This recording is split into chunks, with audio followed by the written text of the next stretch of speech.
No matter how urgent something is, it has to go through quality assurance.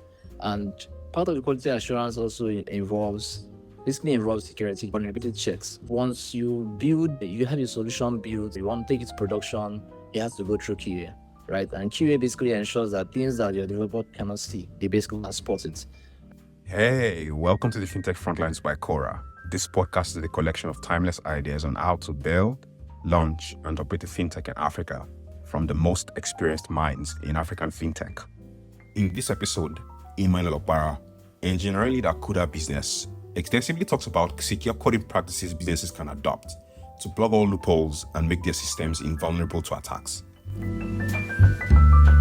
We've talked too much about security on the security side. Are there some secure coding practices you employ in your team to ensure that there are no vulnerabilities or loopholes or this kind of risk? Emmanuel?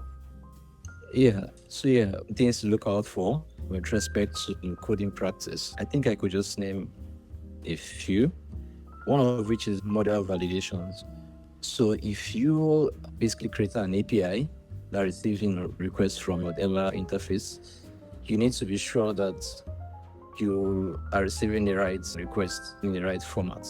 So you need to be sure to validate your models properly. So if you're expecting say an email, for instance, which is I think that's a simple use case, you need to be sure you're basically getting an email, a proper email format, right? Another one is more like your database schema, right? One of the things that I advise people is if you're going to build a solution, right, and you're creating a table for a certain entity, for instance, you need to be sure that your database structure must conform to what your entity is. So if you shouldn't cater to generics in a way. So I'll put it this way. Say you need to save, say, customer account number or say customer ID.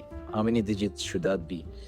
Is it a string? Is it an integer? You need to cater to your database structure has to conform to what that should be.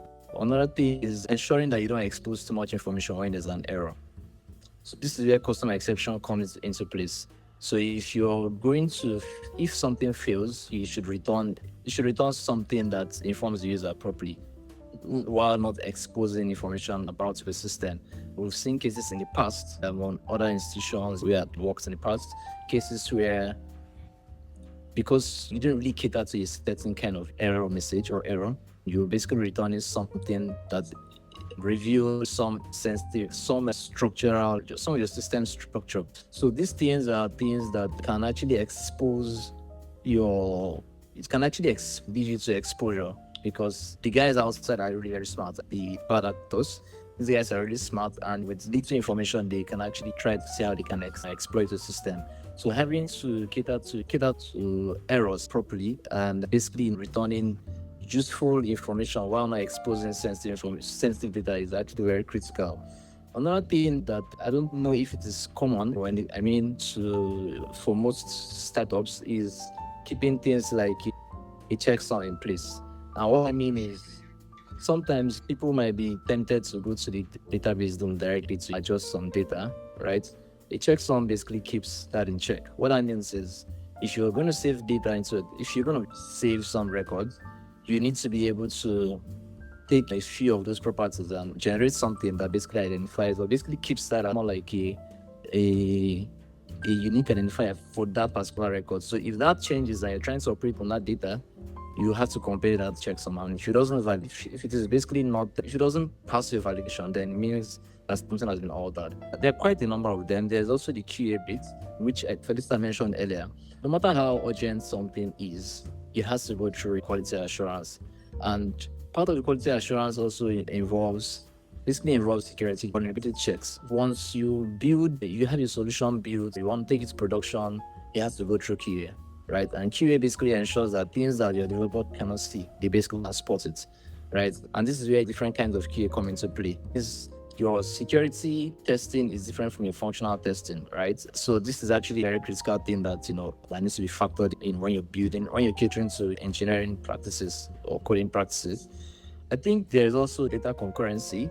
Now you can have cases where you are trying to process some data and someone can actually dubiously push multiple records in at the same time, right? What that means is you could basically alter a record that you basically want to take advantage of, right?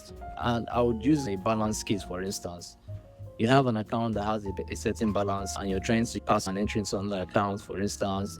Someone who, this is, I'm speaking of internal use case now, someone who basically understands the system can basically exploit that operation, because if you are not checking against concurrency, where you are ensuring that an operation on a particular data finishes before something else runs on that same data.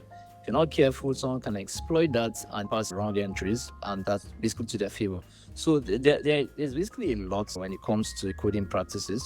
Even when it comes to application IDs, for instance, you need to be able to ensure that you don't have access to IDs that should basically be a production thing. When you have such process related to coding structures, right, it helps you ensure that you don't miss something that you should have actually kept out. And this is where code review comes into play. While developers can be stuck in building, you need to have a process in place.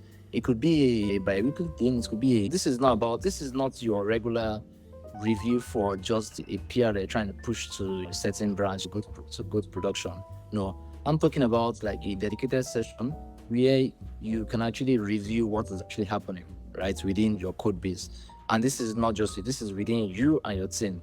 This is where you get to check to ensure that your processes or your conventions are basically being adhered to. Because if you don't have this in place, you will have cases where your building stops and things are fine, or one day you could be exploited and nobody plans for this. It could just happen at any point in time.